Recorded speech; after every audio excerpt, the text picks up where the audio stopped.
September the 1st, 1939. German troops thrust deep into Poland to win a swift and absolute victory. Barely 20 years earlier, their forefathers had also been on the march, but back into their homeland as a defeated army. In November 1918, after 4 years of World War I, Germany's Emperor, Kaiser Wilhelm II, had been forced to abdicate. His armies were being ground down by a remorseless offensive by British, French, and US troops. His people faced starvation. But already, a dangerous myth was taking root. The German generals and troops claimed that they hadn't been defeated in battle, but betrayed by their own cowardly politicians. Even so, at 11 in the morning on November the 11th, 1918, the 11th hour of the 11th day of the 11th month, World War I came to an end.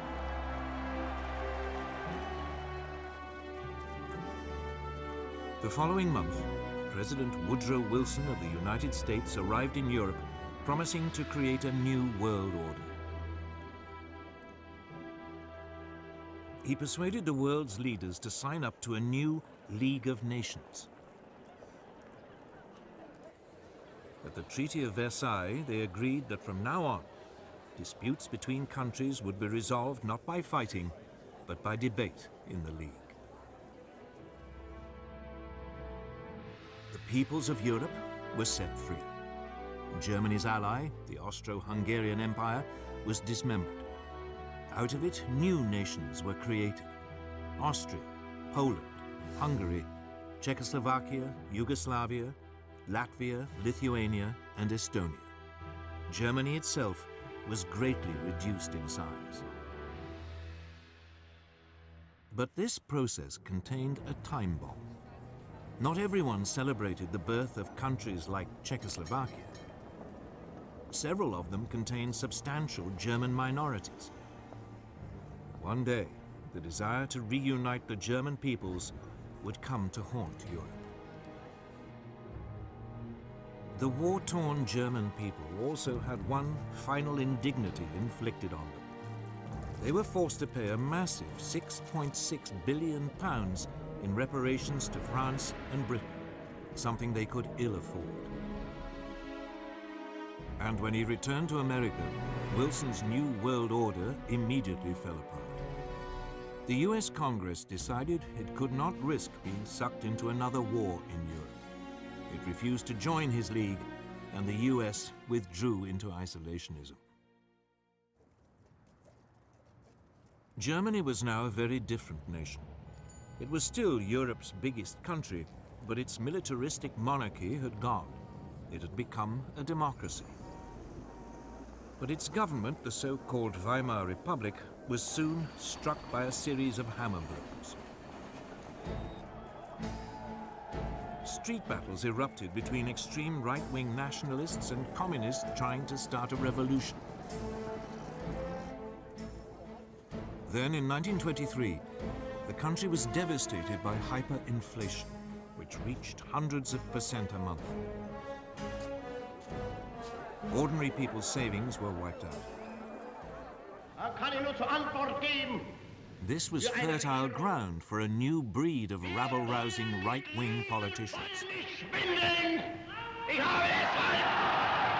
Among them, Adolf Hitler. Hitler had been born in Austria. He had fought bravely as a soldier in World War I and been awarded the Iron Cross. On returning to Germany, he settled in Munich, and his fiery oratory soon enabled him to seize control of the small National Socialist or Nazi Party.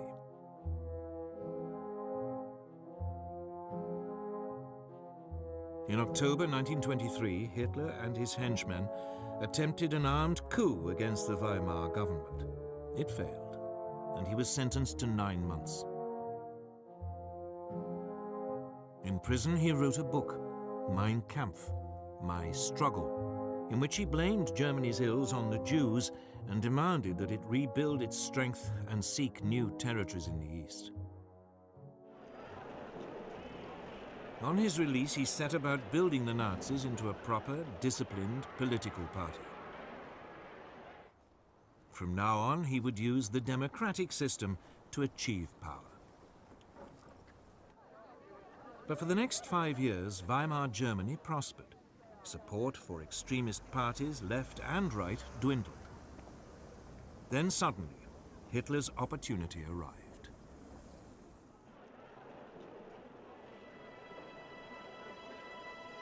In October 1929, the US stock market crashed.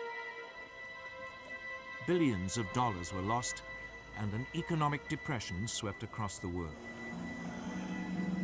Unemployment in Germany soared to over 6 million. Only extremist politicians seemed to offer a solution. Wir haben ein Ziel uns gewählt und verfechtetes fanatisch rücksichtslos. Politicians like Hitler. By 1931, his Nazis were a true mass movement. And they had their own brown-shirted thugs, the SA stormtroops, who numbered almost 3 million. In the 1932 elections, the Nazis became the largest party in Germany's parliament, the Reichstag. But Hitler refused to join a coalition, leaving parliament paralyzed.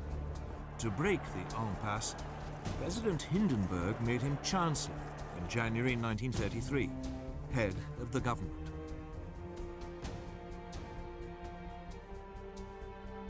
Within a month, the Reichstag burned down. Hitler accused the communists and demanded emergency powers. He then used them to ban all other political parties. In August 1934, President Hindenburg died. Hitler declared himself president. He was now absolute leader, the Führer of Germany.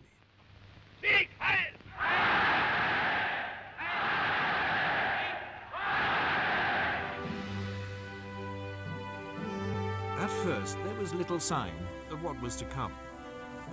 For the next 3 years, the Führer concentrated on rebuilding Germany's economy. He spent millions on public works, including the 5,000-mile Autobahn system, to soak up the unemployed. But in secret, Hitler was also spending lavishly on a huge rearmament program. Under the Versailles Treaty, the German army had been limited to 100,000 men. The country was forbidden to have an air force, tanks, or submarines. This small army was trebled in size. Then, in 1935, Hitler came out into the open. He unveiled a brand new air force, the Luftwaffe. It had 2,500 planes, far more than Britain or France. Unemployment plunged, and the Nazis became enormously popular. Now emboldened, the Führer made his first expansionist move. In 1935, he reoccupied the Saarland district on the French border, after it voted to return from League of Nations to German rule. A year later, he sent German troops into the Rhineland, part of Germany which had been demilitarized at Versailles. At the time, many felt that Hitler was only claiming back what was rightfully Germany's. Neither Britain nor France objected.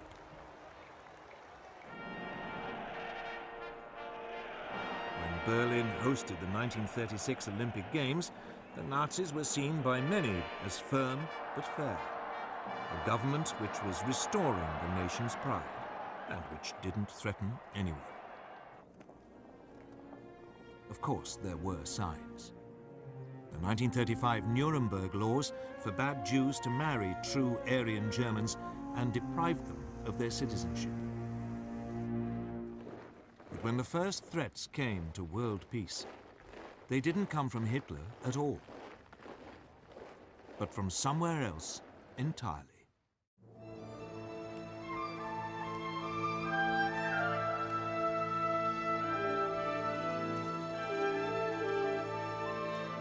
Japan, at the start of the 20th century, was already a military power. It had defeated Russia in a war in 1905, and it had fought alongside the Allies in World War I. After the war, Japan was an acknowledged world power, and it signed up to the League of Nations. But politically, it was a mess of contradictions. Nominally a democracy, the feudal tradition was still strong. Most Japanese revered their emperor as a living god and regarded him as their true leader. And the country faced major economic problems. Its population was exploding. And it had no natural resources to fuel its rapidly expanding industries. Its leaders needed solutions, and they saw them in Chinese Manchuria. Manchuria was a land of rich grain fields, with plenty of coal and minerals. It was a perfect target. Japanese troops were already stationed there. Other possible targets were the colonies ruled by the European powers: Burma, Malaya, and Hong Kong, controlled by Britain; Indochina, ruled by France; and the Dutch East Indies. But at this stage, Japan had to be cautious. They didn't want to rouse the other great power in the Pacific, the United States. For all its anti-imperialist slogans, the US actually ran an unofficial empire in the Pacific. The Philippines, Guam, and several islands were under its direct rule.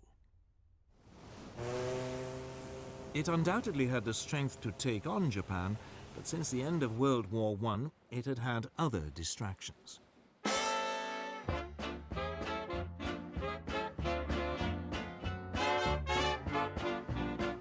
This was America's Jazz Age.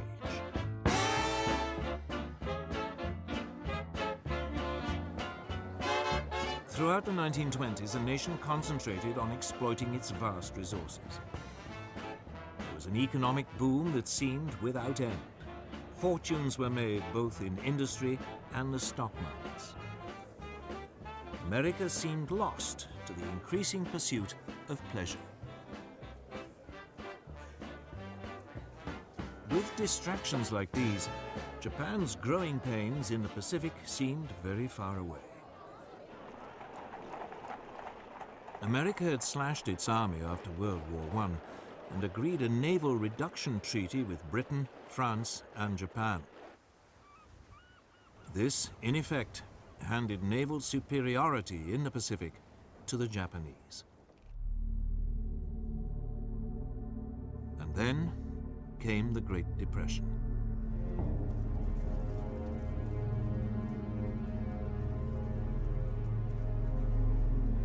As the economic devastation spread, a quarter of the population lost their jobs. Tens of thousands were made homeless, living in shantytowns. Whereas before it had been distracted by pleasure, now America was distracted by pain. It was time for Japan to make her move.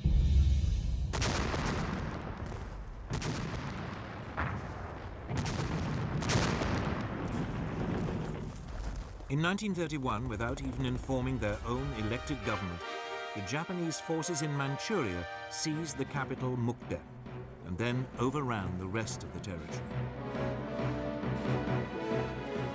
A puppet state, Manchukuo, was proclaimed under a puppet ruler. Henry Puyi, the last emperor of China, who had been deposed in 1911, was dragged out of retirement.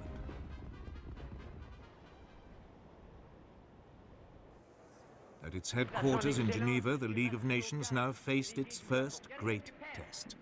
Japan was universally condemned. But her response was blunt. Japan, however, finds it impossible to accept the report adopted by the Assembly.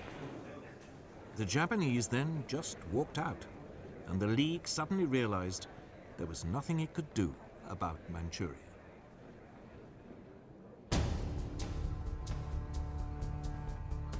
Japan was declared an international pariah, but it didn't care. Its leaders had turned their eyes to further conquests in China. These were easy pickings. China was in a state of chaos.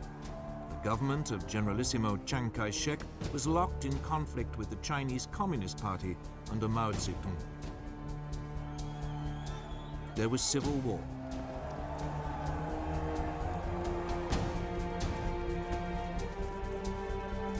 In 1936, as a precursor to invasion, the Japanese signed a pact with Hitler. The aim was to guard against any attack by Soviet Russia were it to move on China. Then in July 1937, the Japanese provoked an incident with Chinese troops and invaded.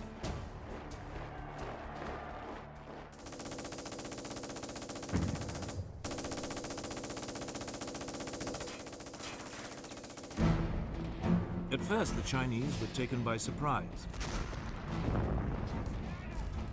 But they soon fought back fiercely, the communists even joining the Kuomintang in a united front. The Japanese responded with amphibious landings. By the end of 1937, they had overrun much of northern China and the coast.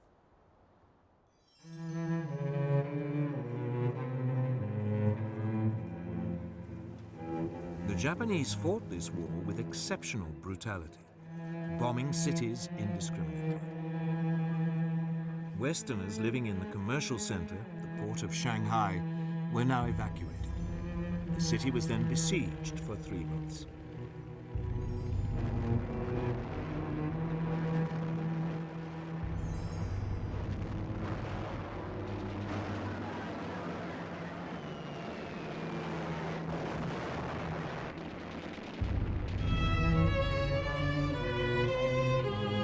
It suffered widespread damage, the Japanese forces showing no pity or concern for the native population.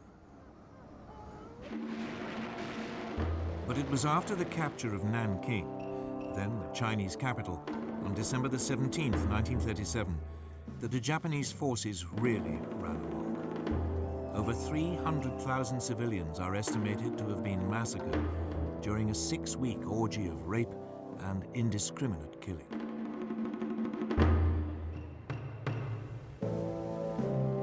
The Japanese even attacked British and US warships which had been sent to protect their shipping and trade. The worst incident came on December the 12th, 1937. The American gunboat Panay was sunk by Japanese bombers. 50 crewmen died. Despite this, the Western powers refused to intervene. So the League of Nations could do nothing. In the United States, President Roosevelt wanted to impose a naval blockade of Japan. It has become clear that acts and policies of nations in other parts of the world have far-reaching effects on us. But the British would have none of it, fearing that it might provoke a war. So all Roosevelt could offer was a $25 million loan to Chiang Kai-shek to buy arms. Even though the communists were now fighting alongside the Kuomintang, the Soviet Union did little to help either. Its only involvement was a series of clashes along its own border with Manchuria. But China itself received nothing. Instead, it had to fight on alone. During 1938, the Japanese overran Canton and pushed the Chinese forces deeper into the west of the country. All the rhetoric of the League of Nations, all those promises to stop international aggression had come to nothing. And by now, the Western powers were facing aggression much closer to home. Deve cristallizzare una posizione di potente ingiustizia.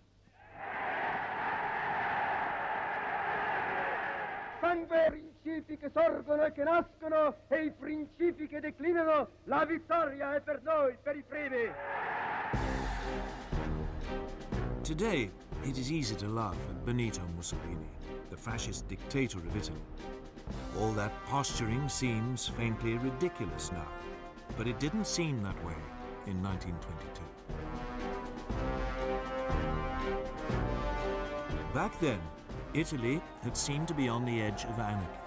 The country was riven by strikes and land seizures.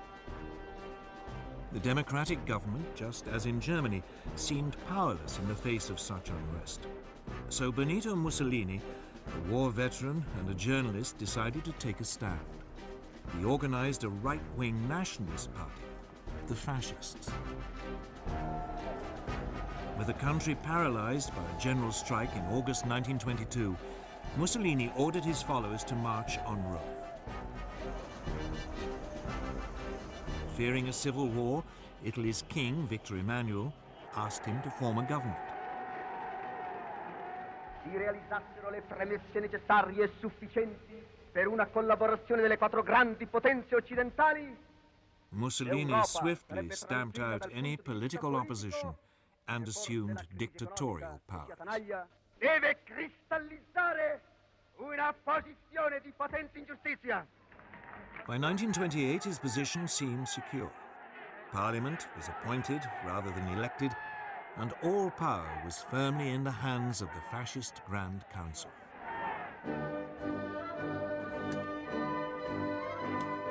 Like Hitler, Mussolini's first acts made him immensely popular. Massive programs of public works provided employment and transformed Italy's infrastructure.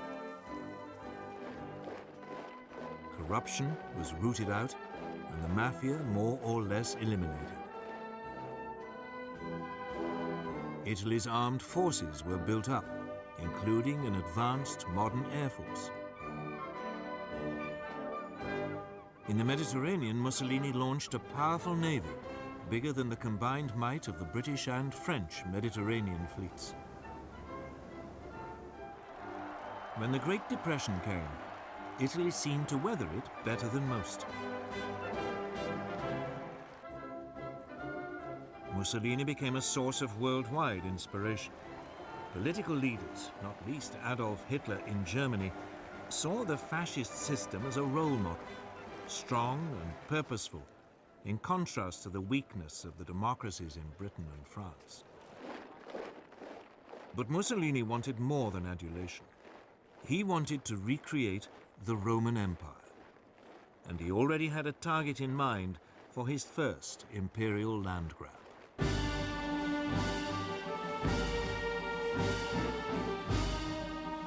His target was Abyssinia, today's Ethiopia. Italy already had colonies on its borders in Eritrea and Italian Somaliland. In December 1934, Italian forces provoked a clash with Abyssinian troops at an oasis in the Ogaden region, well inside Abyssinian territory.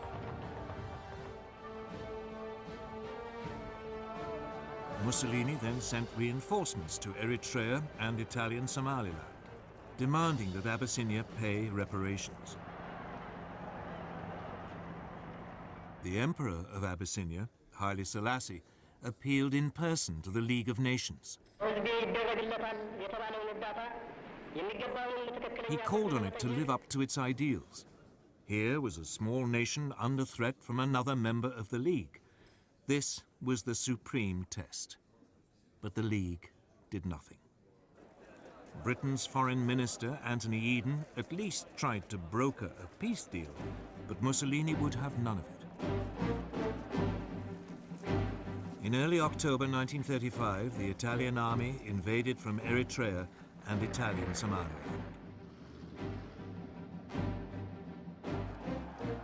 The primitive Abyssinian forces stood little chance against a modern army equipped with artillery and tanks.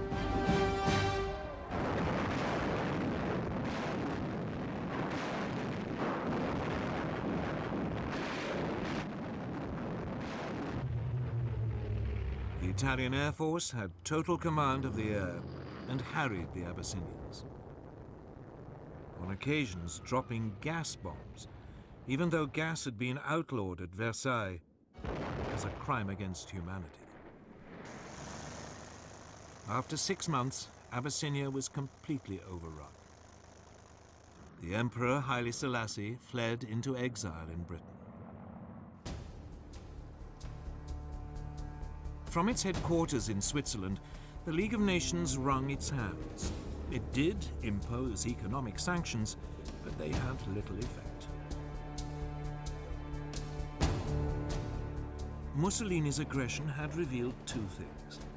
The League of Nations, that great hope for peace, was impotent. And both Europe's supposed major powers, the democracies Britain and France, no longer had the stomach for a fight.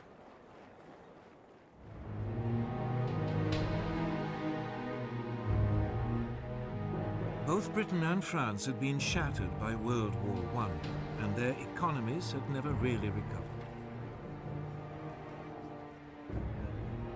Both had witnessed waves of strikes and unrest. Both had suffered mass unemployment, even before the Great Depression.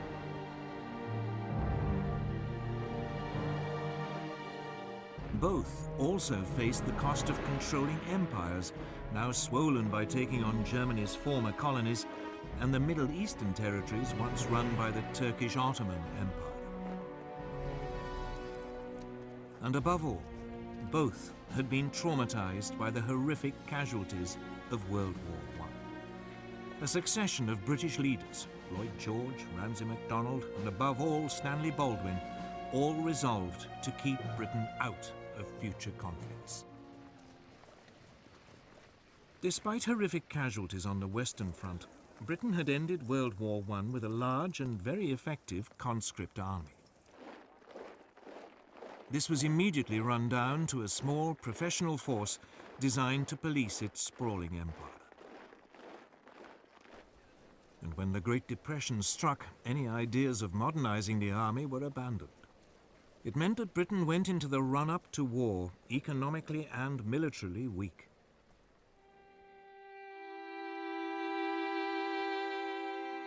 French losses during World War I had been even worse than the British. Ever mistrustful of the Germans, a large conscript army was maintained. But throughout the 1920s, France's birth rate had declined. It became clear that there would be a manpower shortage by the mid to late 1930s. France realized it could never compete with Germany on the size of its army alone.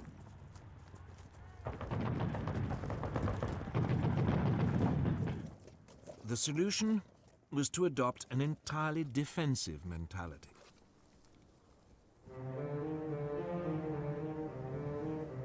The Maginot Line, a series of fortifications, was begun in 1930 along the frontier with Germany and ran as far as the Belgian border.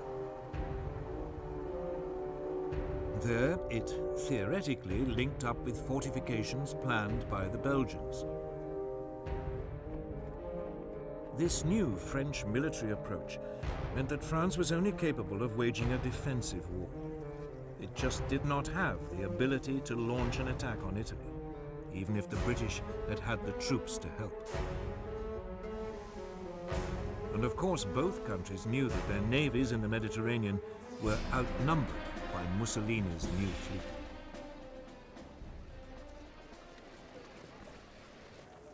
So when Italy conquered Abyssinia, it made sense for both powers to do nothing. It just seemed too remote, too much someone else's problem.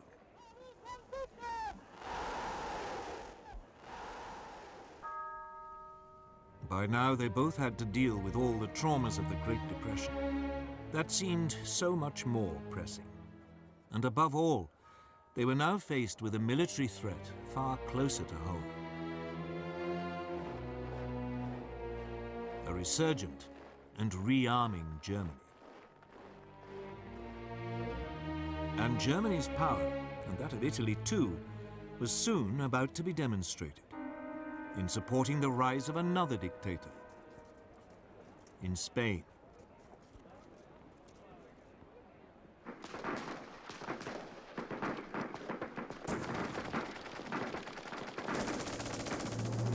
In 1936, civil war erupted in Spain.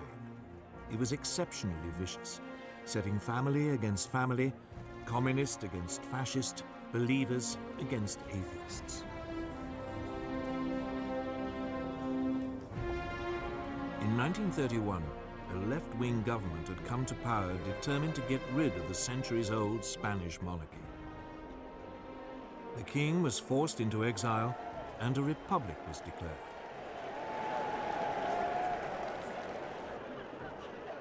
In February 1936, the parties of the left combined in a popular front to take on the forces of the right in a general election.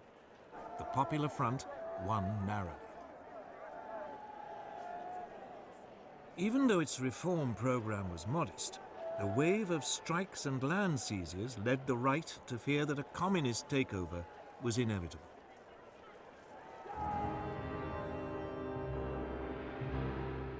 Within the Spanish army, long a bastion of conservative and Catholic thinking, senior officers began to consider the possibility of a coup. Among them was General Francisco Franco, a former chief of staff who had been effectively exiled to command Spain's forces in the Canary Islands.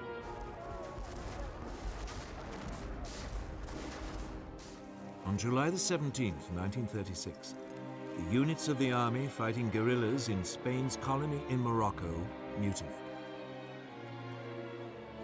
The next day, Franco flew to join them, proclaiming a new nationalist movement which would save Spain from communism. Mainland garrisons now joined this revolt. The Popular Front responded by calling for volunteers to defend the Republic. Battle lines had been drawn.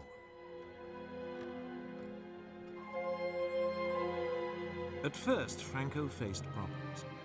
He and his army were in North Africa, and he had to get across the Straits of Gibraltar back to Spain. So he turned to the one person he thought might help: Adolf Hitler.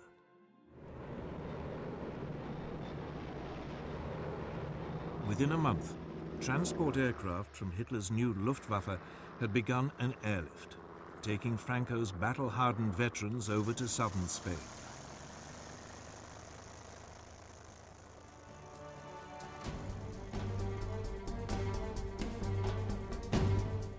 At this stage, the Republic still seemed to have the advantage. The pro-Franco military uprisings in Madrid and Barcelona were quickly crushed, leaving it in control of most of the east of the country. Franco's nationalists were confined largely to the northwest and part of the south.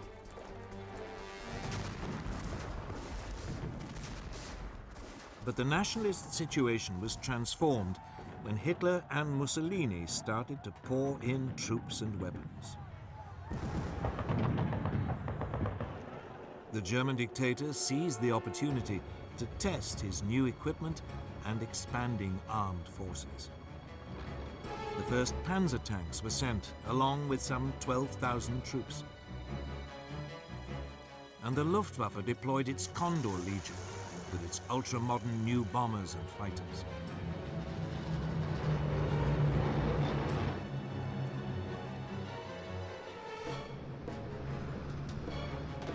Mussolini sent a so-called volunteer corps of 50,000 men and more than 700 aircraft. In vain did the Republicans appeal to Britain, France, and the Soviet Union for help. But London and Paris were scared of setting off a European war. They declared a policy of non-intervention. Cynically, both Germany and Italy signed up to this. But when it became obvious that they were still sending arms to the nationalists, Joseph Stalin, the Soviet leader, announced that he would help the Republic. Stalin's worry was the rise of fascism in Germany. Hitler had made it abundantly clear that he believed communism to be Nazism's ultimate enemy. Stalin saw the Spanish conflict as a way of keeping Germany and Italy occupied while building up the Soviet Union's military strength. About 700 military advisors were sent, along with tanks and fighter aircraft. It was something, but no match for the support Franco had received. In fact, the largest source of outside help for the Republic didn't come from a country at all, but from volunteers, the international brigades. About 30,000 left-wing Americans, British, French, and Germans signed up to fight in Spain.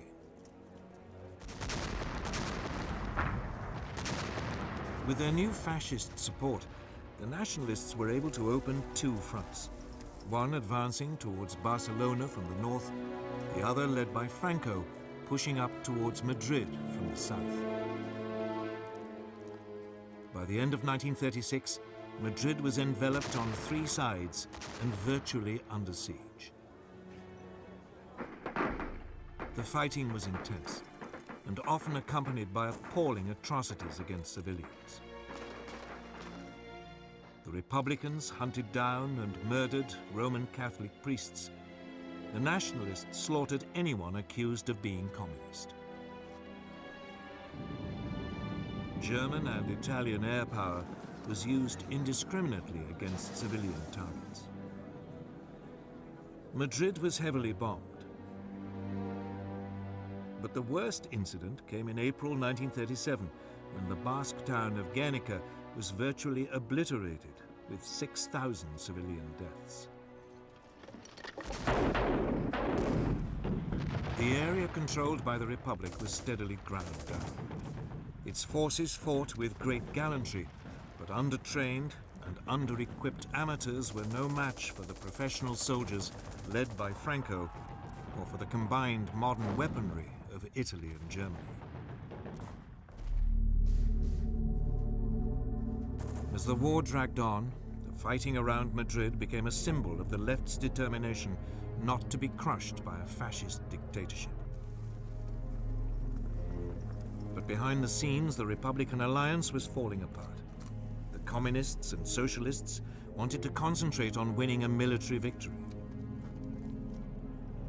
But the more idealistic anarchists and syndicalists saw the war as an opportunity for a mass revolution by the workers. These disagreements burst out into the open in May 1937. Fighting broke out in Barcelona between the anarchists and communists. It was a fatal weakening of the Republican cause. By the end of 1938, the nationalists had penned their enemy into a small enclave around Barcelona, and another stretching eastward from Madrid to the coast.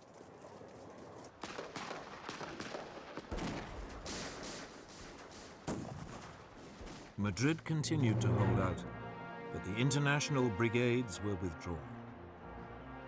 More and more nations began to recognize Franco's government as his forces closed in for the final assault on Madrid.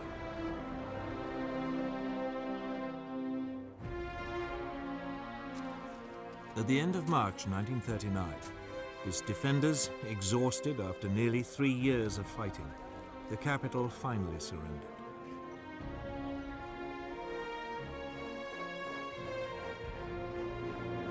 A month later, Franco formally declared hostilities at an end.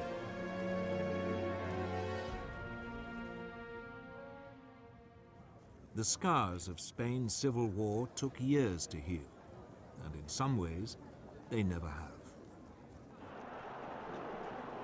And internationally, Franco's victory over the Republic proved a disaster.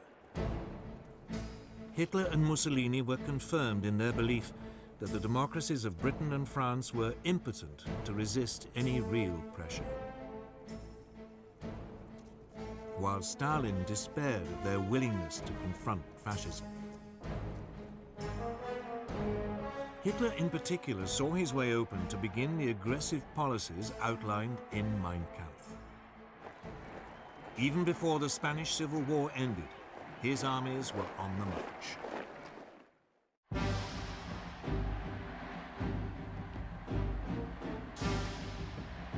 From the moment he became Chancellor of Germany on January the 30th, 1933, Hitler had begun to put his long-term ambitions into action.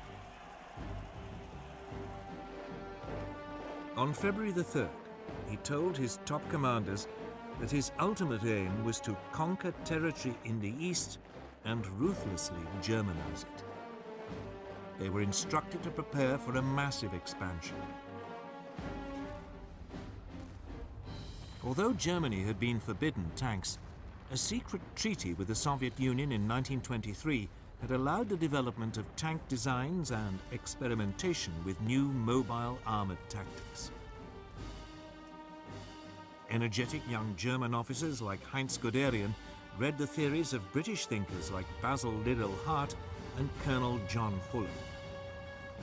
They even watched exercises being carried out by the British during the 1920s on Salisbury Plain. It was from these that they came up with the idea of fast-moving units combining tanks, artillery and infantry that could thrust fast and deep into enemy territory. Hitler adopted their ideas with enthusiasm. The new army was to have 3 panzer divisions.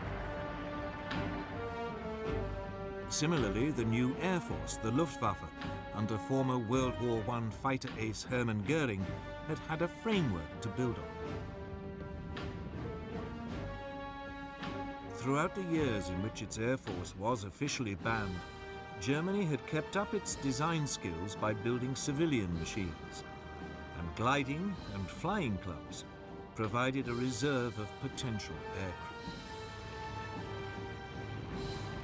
Hitler revealed the existence of the Luftwaffe in March 1935. He then announced that the army was to be increased to 300,000 men and conscription was reintroduced. Britain and France protested feebly at this flagrant breach of the Versailles Treaty. But soon they reluctantly and slowly began to rearm.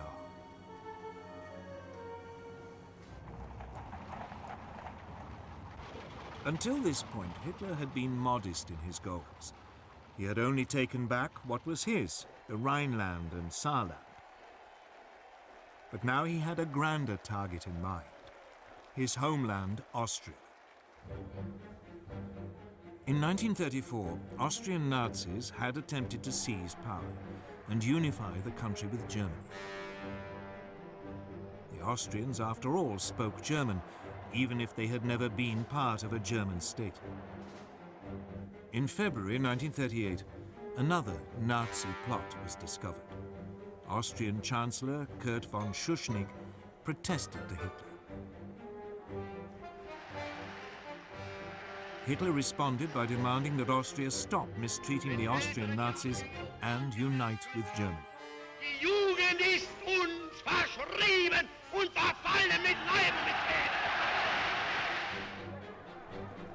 Schuschnigg promptly called a referendum so that the Austrians could vote on whether to remain independent. But on March the 12th, 1938, the eve of the referendum, Hitler, fearing that it might produce the wrong result, sent in his troops. Complete surprise and an enthusiastic welcome by Nazi sympathizers made it a bloodless invasion. Within hours, Hitler announced Austria's incorporation into the Third Reich. A sovereign nation had, for the first time, been subsumed into a greater Germany. Once again, the Western democracies failed to react. In the summer of 1938, he turned on his next prey, Czechoslovakia. A substantial German minority lived in the northwest of the country, an area known as the Sudetenland. These Sudeten Germans had been part of the old Austrian Empire, but had been cut off when Czechoslovakia was created in 1919. This was the time bomb that had started ticking at the signing of the Treaty of Versailles. Hitler encouraged Sudeten German demands for autonomy and then threatened the Czech government with force if it refused to agree. Undaunted, the Czech government ordered general mobilization and prepared to resist. The Czechoslovak army was large and well equipped, with formidable fortifications on its frontier with Germany. Hitler backed off. But then at the beginning of September, concerned that war might be imminent, the British Prime Minister Neville Chamberlain decided to act as a peacemaker. He flew to meet Hitler twice. The Nazi dictator assured him that if he could have the Sudetenland, he would make no further territorial demands in Europe.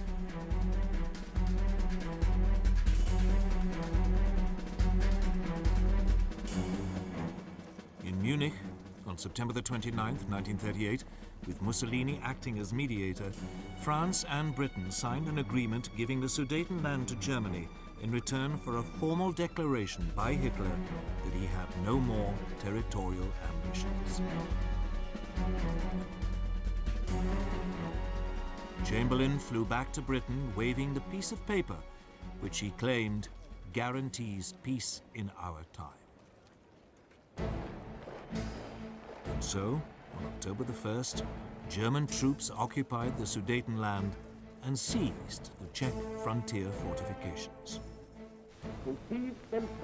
Hitler now began sizing up his next target, Poland.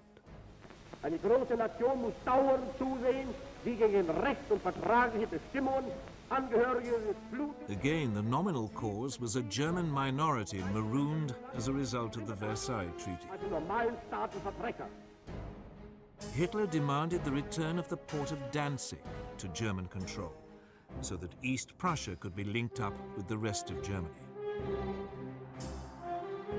The Poles refused, and Hitler hesitated.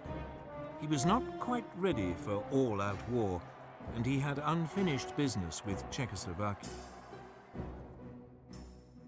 In March 1939, the eastern part of the country, Slovakia, which was ethnically different to the Czech lands, appealed to Hitler for help in achieving greater independence.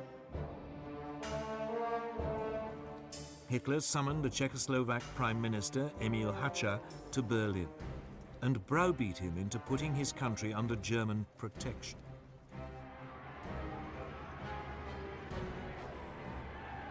German troops now marched into the rest of Czechoslovakia, unopposed. Most of the country was annexed into the Reich.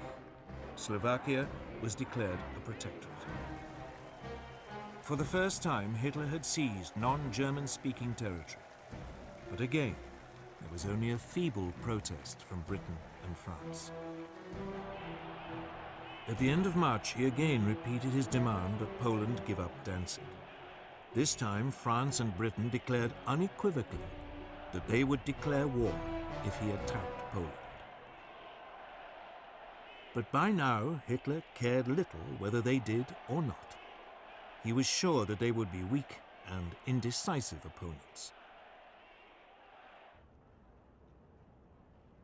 In Russia, Stalin had also become increasingly concerned by Hitler's aggression. In April, Stalin proposed an alliance with Britain and France. But negotiations made little progress. And finally, Stalin despaired, deciding that there was another solution to the German threat. On August the 23rd, the Soviet Union and the Third Reich, who everyone had believed were sworn enemies, announced a non-aggression pact. The agreement secretly specified that Poland would be split between the two countries, and Stalin would have a free hand to take over Estonia, Latvia, and Lithuania. Now free from any Russian threat, Hitler ordered his armed forces to prepare for an immediate invasion. On the evening of August the 31st, the German Wehrmacht prepared for the assault. Its Führer had made the decision which would plunge the world into war.